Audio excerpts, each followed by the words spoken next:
Derek Spencer had always believed that success came to those who worked for it. He wore ambition like armor and ego like perfume. On the outside, he was the man everyone envied. A steady job, a lovely home, and a wife who seemed too good to be true. But what no one knew was that beneath the polished smiles and dinner party manners, Derek was the kind of man who saw people not as souls, but as stepping stones. And Maria, his wife of 5 years, was just another means to an end. Their life seemed perfect, or at least that's how it appeared on social media. Photos of vacations, candlelight dinners, anniversary posts with captions about eternal love. But behind those photos was a woman who was slowly fading away. Maria had once been full of dreams. She wanted to study photography, open her own studio, capture the world through her lens. But somewhere along the way, her dreams became Derek's possessions. Every decision, every move, every smile, controlled, measured, dictated. One afternoon, Derek invited his boss, Mr. Broderick, over to discuss a promotion. It was supposed to be a casual home meeting, nothing more than coffee and conversation. But when Maria walked into the room to serve them tea, the air shifted.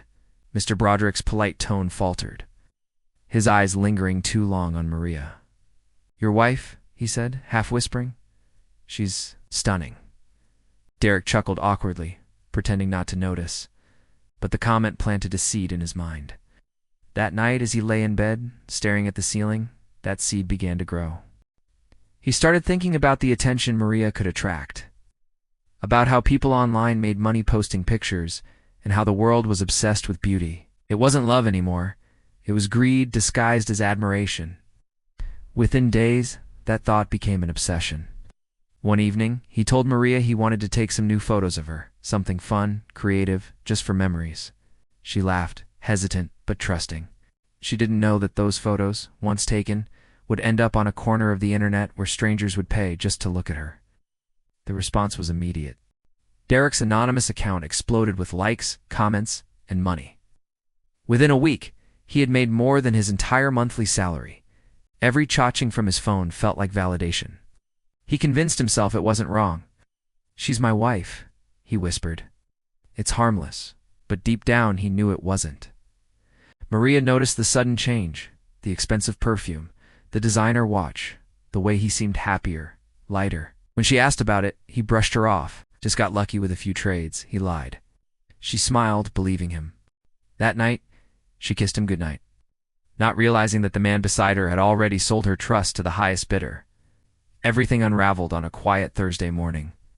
A delivery man showed up at their door, smiling too wide, his eyes darting nervously between Maria's face and his phone. "You're her, right?" he said, his voice trembling with excitement. "The model from—" He stopped mid-sentence, realizing what he'd just said. Maria's expression hardened. "The model from where?" she asked. The man stammered, apologized, and ran off, leaving behind a box and a storm brewing in her chest. When Derek came home that evening, he found Maria sitting on the couch, his laptop open in front of her. Her face was pale, her eyes swollen. "What is this?" she asked softly. Derek froze. On the screen were folders labeled with dates, payment receipts, and images of her. "Maria, he began, but she cut him off. "You made money off my body, Derek, without my permission." He tried to explain, to twist it into a joke, into something harmless. "No one even knows it's you. Look, it's not like we're struggling. You're benefiting too, aren't you?" His voice was calm, practiced, the tone of a man used to talking his way out of trouble. But Maria wasn't listening. She wasn't crying anymore. She was planning. That night, while Derek slept soundly beside her, Maria stayed awake, staring at the ceiling, feeling every ounce of her innocence slip away. But what replaced it wasn't sadness, it was fire, a fire that burned for justice. The next morning, the world woke up to a story that would break the internet. Derek's face was plastered across social media platforms, alongside screenshots of his messages, his transactions, and the photos he had uploaded without consent. The caption read, "This is Derek Spencer. He sold private photos of his wife online. Don't be like Derek."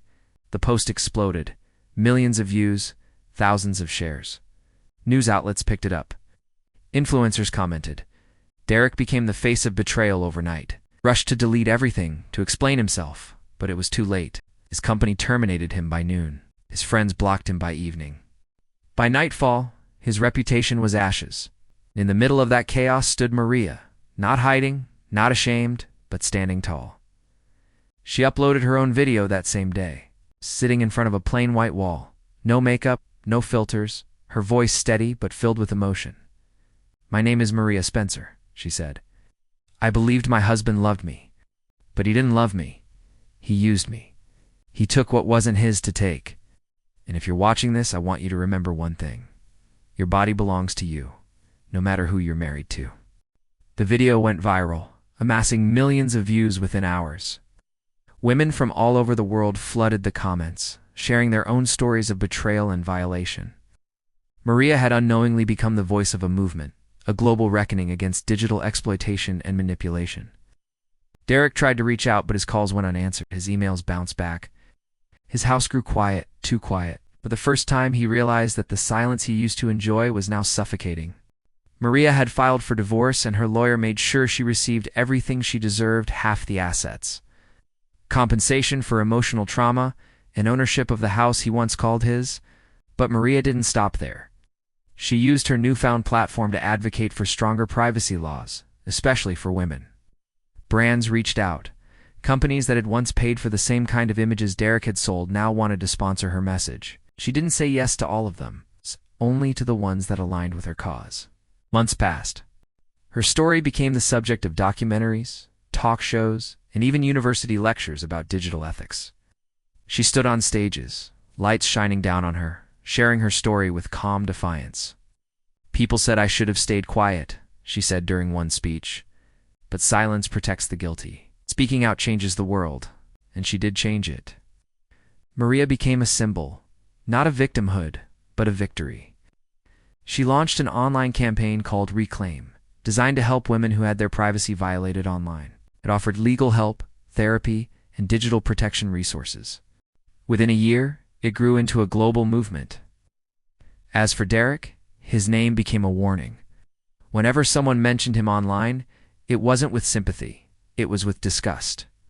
He had vanished from public life, possibly moved to another city, maybe even another country. But the internet never forgets. Every search of his name brought up the same headline: "The man who betrayed his wife." Maria, on the other hand, flourished. She finally opened her photography studio, the dream she once buried for him. Her walls were lined with portraits of women from all walks of life: survivors, fighters, dreamers. Each photo told a story of strength, not sorrow. And on the entrance door hung a small plaque that read her body, her choice, always. Years later, during an interview, a reporter asked her, "Do you regret what happened?" Maria smiled softly, her eyes glistening.